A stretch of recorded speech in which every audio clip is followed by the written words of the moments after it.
পুনরাবৃত্তি করার উদ্দেশ্য হলো আল্লাহ পাক বলেন ওয়াযাক্কির, দুনিয়ার মোহে মানুষকে আমলের থেকে গাফেল করে রাখে। শয়তানে মানুষের উপরে চড়াও হইয়া মানুষকে জানা কথাগুলো আমলের থেকে অলস করে ফেলে। আর আল্লাহ পাক বলেন ওয়াযাক্কির ফাইন্নাদ যিকরা তানফাউল মুমিনিন, জানা কথাগুলো আলোচনা করলে পুনরায় মানুষের ভিতরে আমল করার একটা স্পিরিট আর স্পৃহা জাগে, আমলের প্রতি মানুষ পুনরায় উৎসাহিত হয়। এজন্যেই জানা কথাগুলো আবারও একটু পুনরাবৃত্তি করা, এর নামই হলো বয়ান। ওয়াজের ভিতরে দুইটা জিনিস থাকে, ওয়াজ মানে আরবিতে ওয়াজ মানে বাংলায় বলে উপদেশ। উপদেশের ভিতরে দুইটা কথা, আমর বিল মারুফ নাহি আনিল মুনকার, সৎ কাজের আদেশ আর অসৎ কাজের নিষেধ। প্রত্যেকটা মানুষেরই চিরচরিত স্বভাব একে শুরু থেকে চলে আসতেছে, সৎ কাজের আদেশ জীবনভরে আপনাকে দেব, আপনি কখনো বিরক্ত হবেন না। আমি শুধু সৎ কাজগুলো বলে যাব, আপনি কখনো বিরক্ত হবেন না। আমল করতে পারলে করলেন, না পারলে না করলেন। কিন্তু যখনই অসৎ কাজের আলোচনা শুরু হবে, তখন অসৎ কাজ কর্নেওয়ালা মানুষের ভিতরে বিরক্তি আসবে, তখনই জ্বালা শুরু হবে।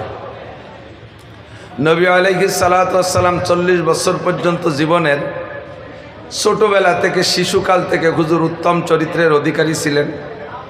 হুজুরের এই ভালো চরিত্রটা উম্মতের জনগণের কাছে পৌঁছে গিয়েছিল, সকলে হুজুরকে ভালোবাসতেন। এই ভালোবাসার ভিতর দিয়া নবী আলাইহিস সালাতু ওয়াস সালাম শিশু থেকে কিশোর থেকে বড় হইয়া যখন হুজুর 40 বছর বয়সে উপনীত হলেন, পৌঁছলেন, আল্লাহর পক্ষ থেকে বয়সের সময় সীমা পৌঁছে গেল, নবুয়তি পাওয়ার বয়স 40 বছর হলে হুজুরকে আল্লাহ তাআলা নবুয়তি দিলেন। নবুয়তি পাওয়ার আগ পর্যন্ত গোটা আরবে নবী আলাইহিস সালাতু ওয়াস সালামের সুনাম সুখ্যাতি প্রশংসা ছিল। একটা মানুষও হুজুরের আখলাকের উপরে, চরিত্রের উপরে সমালোচনা করতে পারে নাই। আপনার কি বিশ্বাস হয় নাকি কথা বলেন?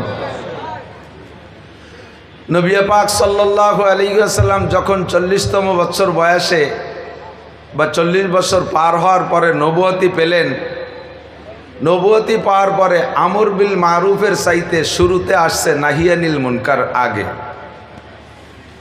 কারণ আরবিতে বলে জলবে মানফাতের চেয়ে দফে মাজাররাত মুকদ্দম, বাংলায় বলে ভিটামিন খাওয়ার চাইতে আগে রোগ মুক্ত হওয়া।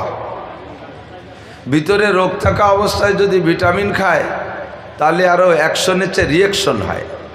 এজন্য ডাক্তারদের থিওরি হলো আগে রোগ মুক্ত করা। তো নবী আলাইহিস সালাতু ওয়াস সালাম আল্লাহ পাকের নির্দেশে জনগণের ভিতর থেকে আগে রোগ মুক্তির চিকিৎসাটা হুজুর লাগাইলেন। তাদের যে স্বভাব ছিল সেই স্বভাবের উপরে হুজুর প্রতিবাদ জানাইলেন। তাদের যে তাৎক্ষণিক আমল ছিল সে পর্যন্ত সে আমলের প্রতিবাদ জানাইলেন। 1 নম্বরে কুলু লা ইলাহা ইল্লাল্লাহ তুফলিহুন, হে মক্কার আরবের কাফেররা, তোমরা 33 কোটি দেবদেবীর পূজা পাঠ করো, যেই দেবদেবীর 5 পয়সার ক্ষমতা নাই।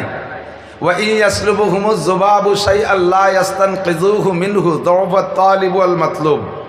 কোরআন শরীফে আল্লাহ পাক বলেন, তোমরা যার পূজা পাঠ করো তাদের যোগ্যতা সম্পর্কে অবশ্যই তোমরা জানো। কি তাদের যোগ্যতা? ওয়া ইয়াসলুবুহু লা ইয়াখলুকু যুবাবান, তোমরা যার পূজা করো, তোমরা যার কাছে প্রার্থনা করো, যার কাছে কিছু চাও, তাদের বিভিন্ন নাম তোমরা রেখেছ। কের নাম লক্ষ্মী, কের নাম সরস্বতী, কের নাম দুর্গা, এই ইত্যাদি নাম করেছো। আরবের মানুষের নাম রাখছে লাত, উজ্জা, মানাত, হোবল। এমন করে মূর্তিদের নাম রেখে রেখে এক একজনের ভিতরে এক একটা যোগ্যতা আছে মনে করে তার কাছে সেইভাবে প্রার্থনা করে। তো তোমাদেরকে আমি বলি, ইন্নাল্লাযীনা তাদউনা মিন দুনিল্লাহ, তোমরা যার পূজা পাঠ করো, আল্লাহকে বাদ দিয়ে ইবাদত করো, বলো তো লা ইয়াখলুকু যুবাবান, তারা কি একটা মাছিও বানাইতে পারে? কি বলেন পারে? আপনারা কি বলেন পারে? যাদের পূজা করা হয় তারা কি একটা মাছিও বানাইতে পারে? আমি আপনি স্বীকার না করলেও আল্লাহ পাক বলেন লামে নফি তাকিদ বা লান, ওলামাই কেরাম জানে লাই ইয়াখলুকু, বিগত কোনোদিন বানায় নাই। একটা মাসিও তারা বানায় নাই, লাই ইয়াকলুকু, ভবিষ্যতেও কোনোদিন একটা মাসিও বানাইতে পারবে না। শুধু মাসি বানাইতে পারবে না তা না, ওয়া ইয়াসলুবুহুমুদ যুবাবু শাইআন, মাসিতে যদি তার গায়ের থেকে কোনো অংশ খসাই নিয়ে যায়, খুলে নিয়ে যায়, অথবা তাদের সামনে যে খাদ্য টাদ্য তোমরা দাও, এই খাদ্য খোরাক যদি তাদের সামনে থেকে মাসিতে খেয়ে ফেলে, কেড়ে নিয়ে যায়, লাই ইয়াসলুবু, তা তোমাদের এই দেবদেবীরা মাসির হাত থেকে এ খাবারগুলো কেড়েও রাখতে পারে। যৌবাত তালিবু আল মাতলুব, কাজেই তোমরা যারা চাইতেছো তোমরাও কমজোর দুর্বল, যার কাছে চাইতেছো সেও কমজোর দুর্বল। নবী আলাইহিস সালাতু ওয়াস সালামের 40 বছরের সিরাত আর আখলাক আর স্বভাবের উপরে গোটা আরব বড় গর্ব করত। এমন একটা চরিত্রবান মানুষ আমাদের মধ্যে জন্ম নিয়েছে, বিশ্বের সমস্ত মানুষের মধ্যে শ্রেষ্ঠ মানুষ, এমন মানুষ কোথাও আসে না, এর আসবে না, এই বলে 40 বছর পর্যন্ত গর্ব করেছে। নবীর সেই চরিত্র বহাল রয়েছে, এতদিন কোনো প্রতিবাদ করে নাই। যখনই হুজুর নাহিয়ানিল মুনকার বলছে যে তোমরা দেবদেবীর পূজা ছেড়ে দিয়ে চলে আসো, সাথে সাথে নবী পাককে সর্বপ্রথম প্রতিবাদ জানাইছে যিনি, তিনি নবীর কলিজার টুকরা চাচা, সবচাইতে মোহাব্বত করেনেওয়ালা দুইটা চাচার ভিতরে একটা চাচা আবু লাহাব। সে কয় তাব্বাল্লাকা ইয়া খাসিস আলী হাজা দাওতানা, হে কপাল পোড়া তুই ধ্বংস হয়ে যা, এই জন্য কি আমাদেরকে ডেকেছিস? একটু জোরে বলেন না নাউজুবিল্লাহ। আবু লাহাব নবী আলাইহিস সালামকে তাব্বাল্লাকা কইয়া গালি দিছে, মানে ধ্বংস হয়ে যা। নবী আলাইহিস সালামের মুখখান মলিন হয়ে গেছে, বেজার হয়ে গেছে।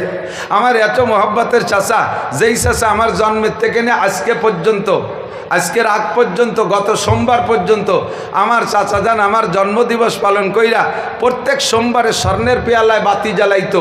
আমার এত বড় মোহব্বতের চাচা, সে আমারে গালি দিল। আরে সাধারণ মানুষে গালি দিলে যত খারাপ না লাগে, নিকটের মানুষ গালি দিলে বেশি খারাপ লাগে, কথাক্ষণ ঠিক না? আরবিতে বলে হাসানাতুল আবরার সাইয়াতুল মুকাররাবিন, একটা কাজ ভালো কাজ, একটা ভালো কাজ, মাজারি একটা ভালো কাজ, এই কাজটা একজনে করলে ভালো, আর একজনে করলে এটা ভালো না, ওই একই কাজ। যেমন একটু উদাহরণে বলি, বলতে বুঝতে সহজ হবে। আপনারা আমার গোপালগঞ্জের মানুষ, আমাকে ভালোবাসেন। আমি কের বাসার কাছে গেলে জোর করে টেনে নিয়ে নিশ্চয়ই আমাকে এক কাপ চা খাওয়ানোর ব্যস্ত হন। চার দোকানে দেখা হলে আমাকে বিল দিতে দেন না। এত ভালোবাসা, এত মহব্বত আপনারা আমারে করেন, এটা স্বাভাবিক ভালোবাসা। এই ভালোবাসার ভিতর দিয়ে আপনাদেরও জানা আছে হুজুর এই লক্ষ মানুষ মনে রাখতে পারবে না, জাস্ট আমরা ভালোবাসি বিদায় দেখে একটু কিছু খাওয়াইলাম। আপনি যদি আমার বাড়ির কাছে যান, তাহলে আমি আপনার চার দোকানের দ্বারা দেখতে পাইলে আমি আপনারা দেখে বলবো, আরে আপনার বাড়ি গোপালগঞ্জ জনতা পড়া না? হ্যাঁ হুজুর, আপনি আমার চিনে ফেলাইছেন। খুশিতে আপনার বুক ভরে যাবে। বসেন, চা খান। আপনার একটা চা, একটা কেক, একটা কলা, একটা কোক খাওয়াই দিলাম। আপনি বছরের পর বছর গল্প করবেন যে হুজুররা খালি পরের বাড়ি খাই না, খাওয়ায়ও। এবার আমার বিয়ে আসগার মোল্লা, উনি আমার বিয়ে, উনি আমার আত্মীয়। উনি যদি আমার বাড়ির কাছে যায় আর আমি যদি বলি যে বিয়ে বসেন, চা খান, কেক খান, কলা খান, কি খাবেন খান, চানাচুর খান, আরও যদি ব্যাগ ভরে দিয়েও বাড়ি পাঠাই দেই, আমি উনারে বাড়ি না নেই, উনি আমারে অসামাজিক বলবে কি বলবে না? বলে মৌলবী হুজুর হইয়া আত্মীয় বলি গেছ, আত্মীয় স্বজনও চেনো না, অথচ আপনার সে তারে বেশি করে দিছি, অথচ সে খুশি হবে না। কারণ সে আমার বিয়ে, সে আমার কাছে পাবে অনেক কিছু। তাকে বাড়ি নিয়ে যাব, তাকে নিয়ে মুরগি মারবো, তার উপলক্ষে ছাগল মারবো, ইত্যাদি ইত্যাদি যত্ন করব। সে অতটুকু চা বিস্কুটি খুশি না, অথচ ওই চা বিস্কুটি বাকিরা খুশি। আমার মতো সাদা, আপনাদের মতো জেনারেল শিক্ষিত যারা আছেন, আপনারা 5 ওয়াক্ত নামাজ পড়লে আল্লাহ খুশি হয়ে যায়, আপনারা রমজানের রোজা রাখলে আল্লাহ খুশি হয়ে যায়, আপনারা হজটা করলে আল্লাহ খুশি হয়ে যায়। আপনাদের কাছে আল্লাহ উমরার দাবি করে না, তাহাজ্জুদের দাবি করে না, ইশরাকের দাবি করে না, আমিনের দাবি করে না। আপনাদের কাছে নফল ইবাদতের দাবি আল্লাহ করে না। অথচ মৌলানা লুৎফর রহমান সাহেব যদি তাহাজ্জুদ না পড়ে, তফসিরে মারিবুল কুরআনের ভিতরে লেখে, আলেম अगर তাহাজ্জুদ না পড়ে ও আলেম দরকিনার ও মুসলমান হি नहीं रहेगा। আলেমে যদি তাহাজ্জুদ না পড়ে, আলেমে যদি তাহাজ্জুদ না পড়ে, ও আলেম তো দূরের কথা, ও মুসলমানই থাকে না। একই ইবাদতে আপনার পর আল্লাহ খুশি হয়ে যায়। আলেমে শুধু 5 ওয়াক্ত নামাজ পড়লে আল্লাহ তৃপ্তি পায় না, আলেমে শুধু রোজা রাখলে আল্লাহ তৃপ্তি পায় না, ফরজ রোজা। মাঝে মাঝে আলেমদের কাছ থেকে আল্লাহ নফল রোজা চায়, ইশরাকের নামাজ চায়, আওয়াবিনের নামাজ চায়, চাষতের নামাজ চায়, নিয়মিত তাহাজ্জুদের নামাজ চায়। যে কথা বলতে যে এদিক চলে আসছে সেটা হলো, যে কাজটা অন্য করলে অতটা খারাপ না লাগে না, নিজের নিকটের মানুষ করলে সেই কাজটাই খারাপ লাগে। অন্য কেউ গালি দিলে হুজুর কষ্ট পেতেন না, আবু লাহাব মোহাব্বতের চাচা কেন গালি দিয়েছে? নবী আলাইহিস সালাম বেজার, আল্লাহ পাক নবী আলাইহিস সালামের মলিন চেহারা সহ্য করতে পারেন নাই, একটুও দেরি করেন নাই, সাথে সাথে জিবরিলকে পাঠাই দিয়া সূরা একটা পাঠাই দিয়েছে, তাব্বাত ইয়াদা আবি লাহাবিন ওয়া তাব মা আগনা আনহু মালুহু ওয়া মা কাসাব সায়াসলা নারান যাতা লাহাবিন ওয়া ইমরাআতুহু হাম্মালাতাল হাতাব ফি জিদিহা হাবলুম মিন মাসাদ। মাঝে মাঝে পড়েন না আপনারা? পড়েন পড়েন পড়েন। আবু লাহাব নবীকে তাব্বান লাকা কয়ে গালি দিয়েছে, আর আল্লাহ পাক রব্বুল আলামিন তাব্বাত ইয়াদা আবি লাহাব কয়ে তার জবাব দিয়েছে, তুই আমার নবীরে একবার ধ্বংসের বদদুয়া করেছিস, তোর বদদুয়া কবুল করবো তো আমি তোর বদদুয়া কবুল করলাম না, বাকি এই বদদুয়ার এগেনস্টে আমি তোর নামে পাঠিয়ে দিলাম সূরা তাব্বাত ইয়াদা আবি লাহাব। আবি লাহাবের 2টা হাত ধ্বংস হয়ে যাক। কিচ্ছা বড় লম্বা, সেদিক যাব না। আবু লাহাবের মরণটা হয়ে গেছে সেভাবে অপমানজনক মৃত্যু, এমন মৃত্যু হয়েছে যার পরিবারের সদস্য পর্যন্ত তার গায়ে হাত দেয় নাই, ডোম আইনা রশি বাইন্দে টাইনে দিয়ে তার গর্ত খুঁজে তার ভিতরে পুঁতে রাখছে। আল্লাহ তাআলা তাকে এমন ধ্বংস করছে। এবং তুই আবু লাহাব একবার বলেছিস আমার নবীর নামে বদদুয়া, আর আমি কিয়ামত পর্যন্ত তোর জন্য বদদুয়া চালু রাখবো। কি পরিমাণ জানিস? বর্তমান পৃথিবীতে ধরেন 200 কোটি মানুষ মুসলমান, নাম 200 কোটি মুসলমান আছে, 200 কোটি, একেবারে ফেলাই ছাড়াইয়া 200 কোটি মানুষের ভিতরে 5 কোটি মানুষ হলেও নামাজ পড়ে না। একেবারে মিনিমাম বললাম, 5 কোটি মানুষ হলেও নামাজ পড়ে না। তো 5 কোটি মানুষের ভিতরে কি প্রত্যেক দিন 1 লাখ মানুষ কি তাব্বাত ইয়াদা সূরা পড়ে না? তো তুই একবার বদদুয়া করছিস, ডেলি তোর নামে 1 লক্ষ বার বদদুয়া যাইতে থাকবে, আর এইভাবে কিয়ামত পর্যন্ত চলতে থাকবে। বলতে চাইছে এই কথাটা যে নবী আলাইহিস সালাম যতক্ষণ পর্যন্ত সৎ কাজের আদেশ দিয়েছে অতক্ষণ পর্যন্ত কোনো রিয়াকশন নেই, যখনই তাদের অসৎ কাজের প্রতিবাদ জানাইছে তখনই নবী আলাইহিস সালামের উপরে অ্যাকশন আসছে, হুজুরের উপরে তারা ক্ষিপ্ত হয়ে গেছে। ওয়াজ হলো 2টা কথা, শুধু আমর বিল মারুফই নিয়ে যাবেন তা না, নাহিয়ানির মুনকার যদি বলা হয় সে কথাটাও নিজের ভিতরে ত্রুটি থাকলে এখান থেকে সেটা আজকে থেকে প্রতিজ্ঞা করব যে এই অসৎ কাজগুলো আমি বুঝতাম না, উলামায়ে কিরাম আমারে বুঝাই দিয়েছে, আমি আজকের থেকে ওয়াদাবদ্ধ প্রতিজ্ঞাবদ্ধ ইনশাআল্লাহ হাত্তাল মউত, মরণকাল পর্যন্ত আর এই অসৎ কাজ আমি করব।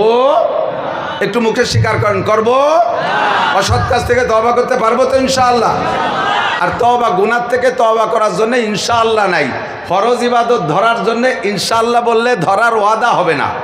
যেমন আপনি যদি বলেন লা ইলাহা ইল্লাল্লাহু মুহাম্মাদুর রাসূলুল্লাহ, ইনশাআল্লাহ আপনি মুসলমান হতে পারেন নাই। এই কলেমার সাথে ইনশাআল্লাহ লাগাইছেন, মানে আপনার এই কথার পর ইয়াকিন নাই, যদি আল্লাহ ইয়াকিন করায় তাহলেই হবে, কিন্তু কলেমার সম্পর্কে কোনো ইনশাআল্লাহ নাই। আপনি যদি ওয়াদা করেন ইনশাআল্লাহ নামাজ পড়বো, আপনার ওয়াদা হয় নাই। ইনশাআল্লাহ রোজা রাখবো, ওয়াদা হয় নাই। ইনশাআল্লাহ হজ ফরজ হলে হজ করবো, ওয়াদা হয় নাই। তাহলে ইনশাআল্লাহ কোন সময় হুজুর? অথচ আপনারাই বলেন, কোরআন শরীফে আছে ওয়ালা তাকুলান্না লিশাইইন ইন্নী ফাইলুন যালিকা গাদা ইল্লা আইয়াশা আল্লাহ। ভবিষ্যতে কোনো কাজ করার সময়, ভবিষ্যতে কোনো কাজের ইচ্ছা থাকলে ওই ব্যাপারে তুমি ইনশাআল্লাহ ছাড়া বলবা না। আমি কালকে ঢাকা যাব, আমি কালকে সৌদি যাব, শুধু এই যাব কয়ে শেষ করবা না। আমি আগামীকাল তোমারে টাকা দেব, আমি তোমার সাথে এই করব সেই করব, যত করব সামনে আছে প্রত্যেক কর্বর সাথে ইনশাআল্লাহ। তাহলে নামাজ পড়বো, এ জায়গায় ইনশাআল্লাহ দোষ কি? তাহলে রোজা রাখবো, এ জায়গায় ইনশাআল্লাহ দোষ কি? হজ করবো, ইনশাআল্লাহ দোষ কি? আমি ইনশাআল্লাহ চিনেই দেই। ফরজ ইবাদত ধরার ব্যাপারে ইনশাআল্লাহকে ব্যবহার করার খাদ আলাদা, কিন্তু ফরজ ইবাদতের প্রতি ওয়াদা করার জন্য যে করব এ ব্যাপারে আপনার ইনশাআল্লাহ নাই। এ জায়গা আপনাকে বলতে হবে নামাজ পড়বই, রোজা রাখবই, যাকাত দেবই, হজ করবই, পর্দা করবই, হারাম খাবই না, বিড়ি খাবই না, সিগারেট খাবই না, মদ খাবই না, জিনা করবই না, ব্যভিচার করবই না, ঘুষ খাবই না, সুদ খাবই না। এই সব জায়গার সাথে ই শব্দ ব্যবহার করতে হবে। এবার আর ইনশাআল্লাহ কোন জায়গায়?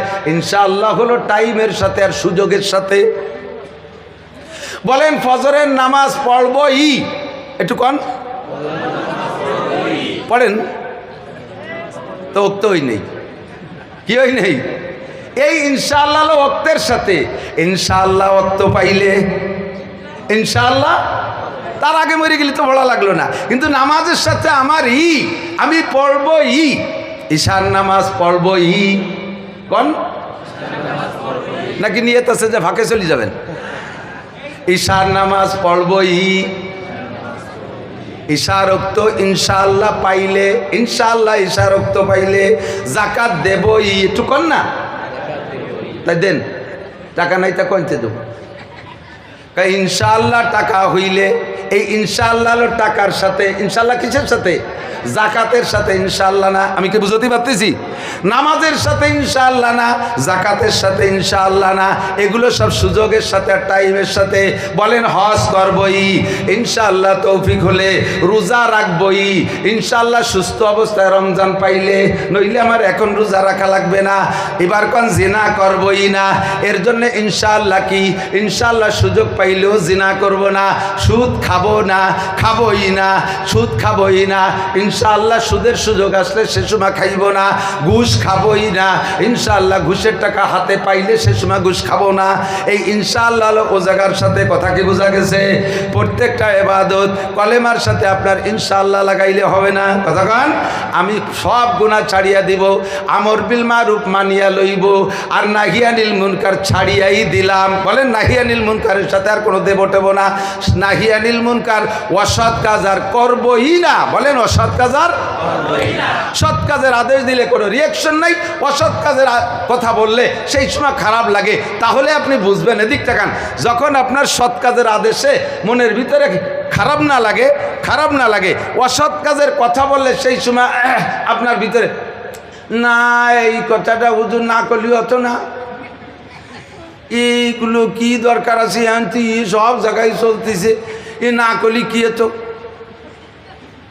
তাহলে আপনি বুঝবেন যে আপনার ইমানের মধ্যে ভাগ হয়ে গেছে। কি হয়ে গেছে? দুইটা জিনিসের পূর্ণতার নাম ইমান। আমর বিল না মারুফকে যেমন ধরবেন, নাহিয়ানিল মুনকারকে ওরকম ছাড়বেন।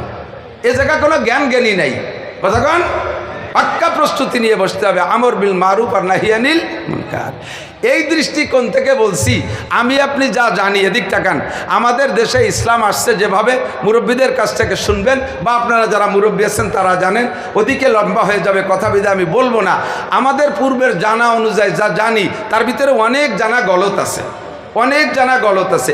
এই গলতগুলো বর্তমানে আহলে হক ওলামাই কেরাম সব কিছুরই তো আপডেট হচ্ছে। কত কিছু জানতেন না, ছোটোবেলায় ইয়া নবী সালাম আলাইকা পড়ছেন, এখন তা পড়েন না। ছোটোবেলায় কত কিছু দেখছেন, এখন তার অনেক কিছুই চলে গেছে, ধীরে ধীরে চলেও যাবে ইনশাআল্লাহ। এটা হলো ইজা জাল হক জাকাল বাতিল, হক যখন এসে যায় বাতিল বিতাড়িত হয়, সূর্য যখন উদয় হয় অন্ধকার এমনি কেটে যায়। শামসুল হক সূর্য, আমাদের গহরডাঙ্গার সদর শাহবুদুর শামসুল হক, হকের সূর্য আমাদের এবং উদয়ের কারণে আল্লাহর রহমতে অনেক শিরিকে দেশ থেকে বিতাড়িত, অনেক বেদাত বিতাড়িত, অনেক কুফুর বিতাড়িত। আল্লাহর রহমতে আমাদের গোপালগঞ্জের 5 থানায় বাংলাদেশের অন্য থানার চাইতে এদেশের মানুষ শিরিক কুফুর আর বেদাত থেকে অনেকটা মুক্ত হয়ে গেছেন। বলেন আলহামদুলিল্লাহ। এই শামসুল হকের সূর্য উদয়ের কারণে। কাজে আমরা কোরআন হাদিস থেকে পড়ে যদি বলি, আপনার জানার খিলাফও যদি হয়ে যায়, তাহলে আমার কথার দলিল যুক্ত হলে মানতে রেডি আছেন না? ইনশাআল্লাহ মানতে রাজি আছেন না? আরবিতে মাসের নাম রবিউল আউয়াল। কি মাস জানেন তো সবাই? বাংলায় বর্তমানে কি মাস? আশ্বিন মাস জানে 15-20 জনে। ইংরেজি September, 100 golden A plus. Rabiul Awal, এ ভাই এদিক, সেপ্টেম্বর মুখস্থ করলে একটা নেকিও হবে না, শ্রাবণ মুখস্থ করলে নেকিও হবে না, গুনাহও হবে না। তবে রবিউল আউয়াল মুখস্থ করলে একটা সুন্নতের নেকি, 100 শহীদের সওয়াব পাবেন। আমার আপনার নবী এ মাসে দুনিয়া এসেছিলেন, বলবেন আলহামদুলিল্লাহ। বলেন না খুশি না বেজার? কেন খুশি হবেন না? আমি দুনিয়ায় আসাতে তো আমি বড় খুশি, আমি নিজে দুনিয়ায় আসাতে আমি বড় খুশি, আমি বড় আনন্দিত, আমি প্লিজ। আমার ছেলে মেয়ে হয়েছে তা নিয়ে আনন্দ করি। আল্লাহ পাক আমাকে একটা বড় সম্মান দিয়েছে, আমার দেশের মানুষ, সারা বাংলাদেশের মানুষ আমাকে ভালোবাসে, যেখানে যাই হাজার হাজার মানুষ জমা হয়, একটা আনন্দ তৃপ্তি আমি পাই। কাজে আমার জন্মের উপরে আমার খুশি। আমি দুনিয়ার অনেক রাজ ও নিয়ামত পেয়েছি, উপভোগ করতেছি, আমি বড় খুশি। আসার পরে আমি আশরাফুল মখলুকাত উপাধি পেয়েছি, আমি আল্লাহর পর বড় খুশি আছি, আল্লাহ পাকের পর বড় খুশি আছি আমি। এখন আমার এই অবস্থান আর আমার এই জগতে আসার উপরে যে আমি খুশি, কিন্তু আসলাম কার ওসিলায়? সেই যার ওসিলায় আসলাম, সে আসার কারণে আমি আরও বেশি খুশি হব না? কথা বলেন। লাউলা ঘুমা খালাকাল আফলাকা খালিকুহা লাউলা ঘুমা খরাজাল ইনসানু মিন আদামি। আমার নবীকে না বানাইলে আল্লাহ গোটা মানব জাতি বানাইতেন না, চন্দ্র বানাইতেন না, সূর্য বানাইতেন না, আসমান বানাইতেন না, জমিন বানাইতেন না, জিন বানাইতেন না, অনেক কিছু বানাইতেন না।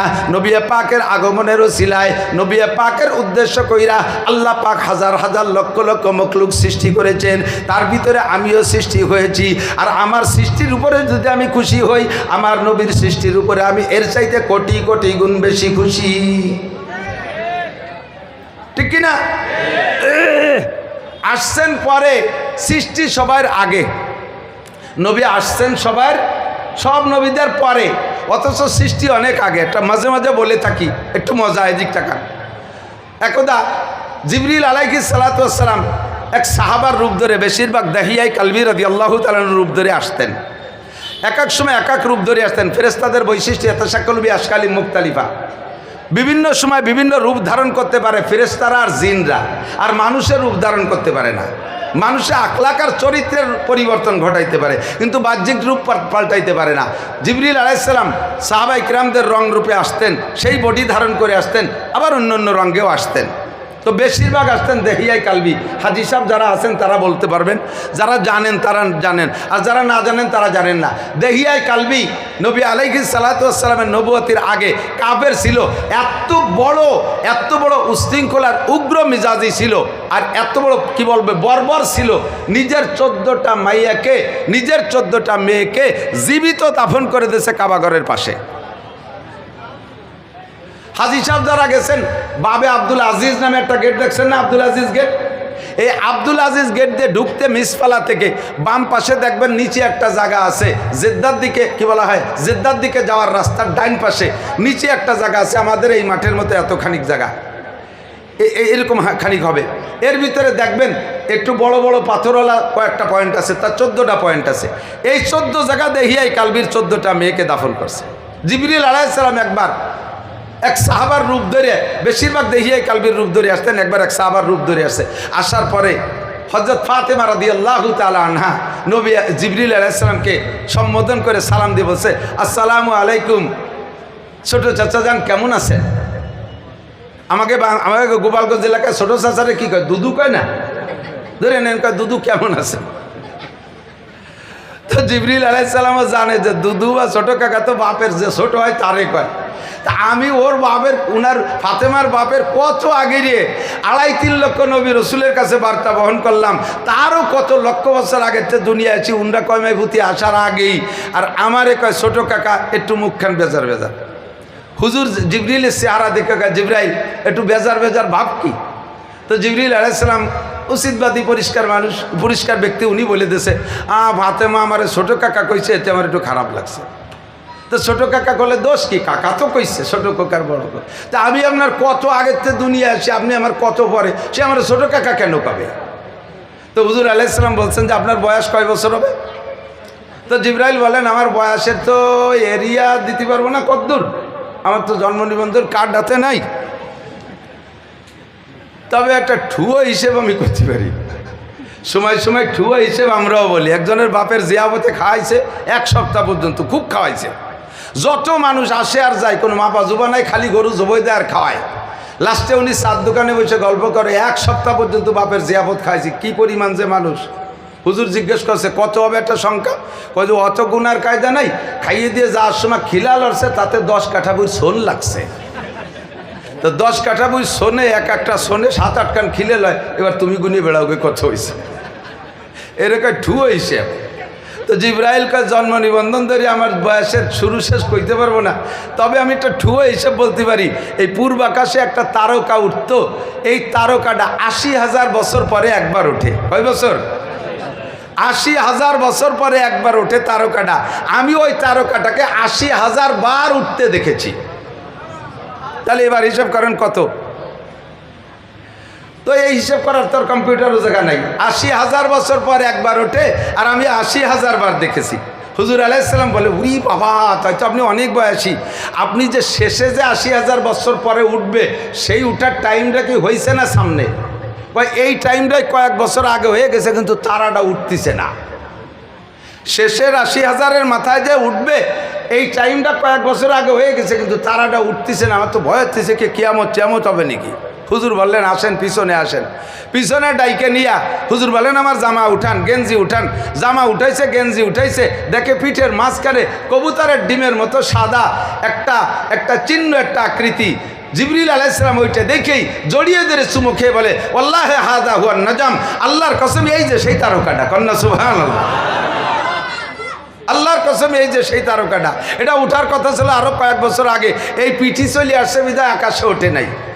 হুজুর বললেন, ওয়াল্লাহি আনা হুয়া, আল্লাহর কসম আমি সেই 80,000 বার উঠা তারকাটা। তা আপনি কয়বার দেখছেন? এটার আমি 80,000 বার দেখছি। হুজুর বলেন, জিবরাইল আপনি দেখার আগেও আমি 80,000 বার উঠছি। এবার আপনি ছোট কাকা না বড় কাকা কন? আল্লাহু আকবার।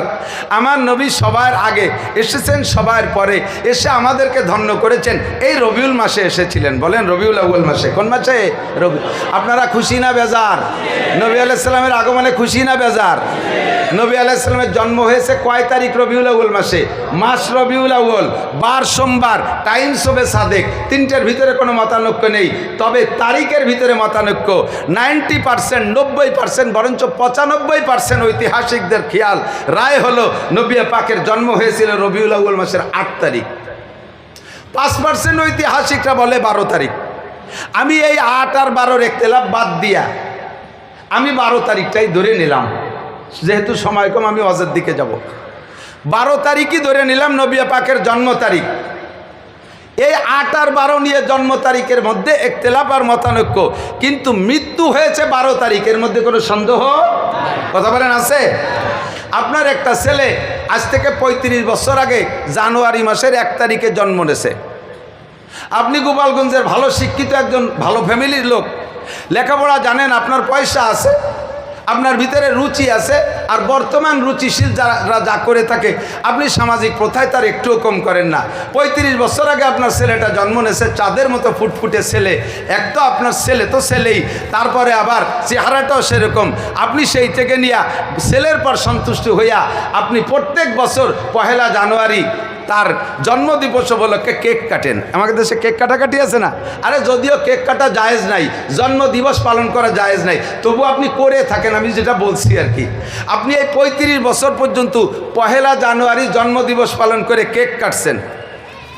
ছেলেটা BCS ক্যাডার, ভালো চাকরি পেয়ে গেছে, ভালো পদমর্যাদায় সরকারি চাকরি পাইছে, আরও খুশি। এরপরে চাকরি পাওয়ার পরে 5 বছর আরও বড় কেক কাটেন। হঠাৎ করে 35 বছর পরে যাইয়া বয়সের 35 বছরের মাথায় যে ছেলেটা 1 জানুয়ারি স্ট্রোক করে মারা গেছে,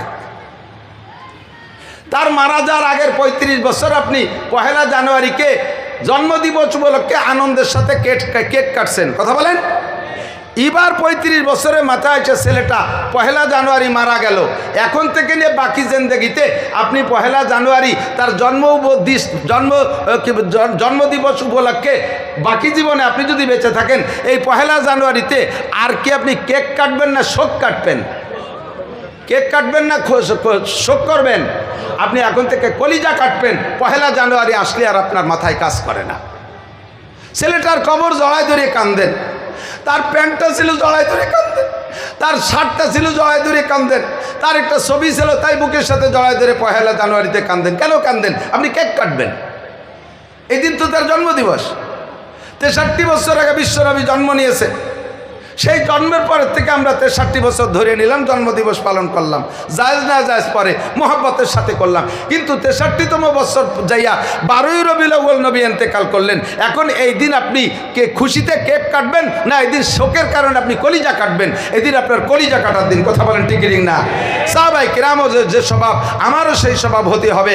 আমি নবী পাককে ভালোবাসি আমার জীবনের চাইতে বেশি। কথা বলেন ঠিক কি না? হে মুসলমান, নবীকে যে নিজের জীবনের চাইতে বেশি ভালোবাসতে না পারবে সে লোকটা মুমিন হবে না। নবী বলেন লা ইউমিনু আহাদুকুম হাত্তা আকুনা আহাব্বা ইলাইহি মিন ওয়ালিদিহি ওয়া ওয়ালাদিহি ওয়ান নাসি আজমাইন। হে দুনিয়ার মুসলমান, তুমি অতক্ষণ পাক্কা মুমিন হতে পারবে না। খেয়াল করে না এদিক, কিয়ামতের ময়দানে আমাকে বঙ্গবন্ধু সুপারিশ করার সুযোগ পাবে কিনা জানি না, মাননীয় প্রধানমন্ত্রী শেখ হাসিনা সুপারিশ করার সুযোগ পাবে কিনা জানি না, জিয়াউর রহমান সুযোগ পাবে কিনা জানি না, এরশাদ সাহেব সুযোগ পাবে কিনা জানি না। আর তাদের সুপারিশে আমার 1 পয়সারও কাজ হবে কি হবে না তা জানি না, বরঞ্চ তাদের পাশা নিয়ে অমাবস্যা শুরু হয়ে যেতে পারে। কথা বলেন ঠিক ঠিক না? যেই ব্যক্তির সুপারিশ ছাড়া একটা ফরতে বসারও একজন মানুষও 1 কদম সামনে বাড়বেন না, জান্নাতে যাইতে পারবেন না, তিনি হলেন বিশ্বনবী।